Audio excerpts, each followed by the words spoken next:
Notre alimentation a un impact sur le réchauffement climatique. L'agriculture à elle seule, par exemple, représente 19% des émissions de gaz à effet de serre, principalement via l'élevage et la culture des sols. Pour limiter ce réchauffement à 2 degrés de plus d'ici 2100, ce secteur a un rôle clé à jouer et pour y arriver, il existe des solutions. Premier levier d'action pour les éleveurs, la qualité de la nourriture qu'ils donnent chaque jour à leurs animaux. Souvent, celle-ci provient d'aliments transformés, broyés ou fermentés. Ici, Guillaume Bénazé nourrit ses vaches avec de la luzerne qu'il a ramassée et fait sécher lui-même. Elles ont du foin 100% naturel, il n'y a plus d'aliments fermentés. C'est le même foin que donnaient nos grands-parents dans les greniers, sauf que nos greniers modernisés. C'est plus digeste pour la vache. Et qui dit meilleure digestion, dit moins de rejet dans l'air de méthane, un gaz particulièrement nocif pour la planète. Pour bien comprendre l'impact de l'élevage sur l'environnement, je vous propose de comparer 3 types de repas. Le premier, à base de viande de bœuf, il représente 6,3 kg de CO2. Le deuxième, à base de poulet, c'est 5 fois moins, 1,3 kg de CO2. Enfin, un repas sans viande, végétarien, 0,5 kg de CO2. L'autre enjeu se trouve dans nos champs, avec une importante source de pollution pour la planète, les engrais chimiques. La grande majorité des agriculteurs les utilisent, notamment pour la culture des céréales, ce qui aggrave le réchauffement climatique. Voilà comment. Nous voici maintenant dans un champ de blé. D'ici quelques semaines, à la fin de la saison, tout sera récolté, laissant la terre à nu. C'est là que la principale difficulté commence, car regardez, pour qu'une nouvelle plante pousse, il lui faut dans le sol de l'azote qu'elle va absorber grâce à ses racines. L'azote peut être d'origine naturelle, via la décomposition des végétaux, ou chimique, via les engrais. Le problème, c'est que ces engrais dégagent un gaz nocif pour la planète. Il s'appelle le protoxyde d'azote.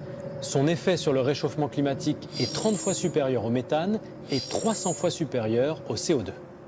À l'avenir, il faudra donc cultiver les sols autrement, comme dans cette ferme par exemple, située en région parisienne. Là, on a de la salade, on a de la super roquette aussi, super bonne. Toute l'année sortent de terre des légumes de saison, nourris exclusivement par des engrais verts. On se passe totalement d'engrais chimiques. Ça, c'est du pois qui vient de germer, qui va permettre de récupérer l'azote qui est présent dans l'air et va restituer aux plantes qui vont pousser derrière l'azote exactement au bon moment, exactement dans la bonne quantité. Une solution d'avenir donc pour garder une terre fertile tout en préservant la planète. Mais quels que soient les efforts réalisés par les agriculteurs, les consommateurs eux aussi ont un rôle clé à jouer en adaptant dès aujourd'hui leur façon de manger. Pour faire face au réchauffement climatique, à quoi notre assiette devrait-elle ressembler? Pour le savoir, on va faire appel à Karine Barbier. Bonjour. Bonjour. Vous êtes économiste de l'environnement. Vous vous êtes penché justement sur différents types de menus. Alors vers quels aliments les consommateurs peuvent-ils se tourner s'ils veulent changer les choses? Ce qui est vraiment important, c'est de réduire en priorité notre consommation de viande, éventuellement de produits laitiers. Il faut donc substituer cette viande par exemple des lentilles ou par exemple des fèves qui vont nous apporter des protéines végétales.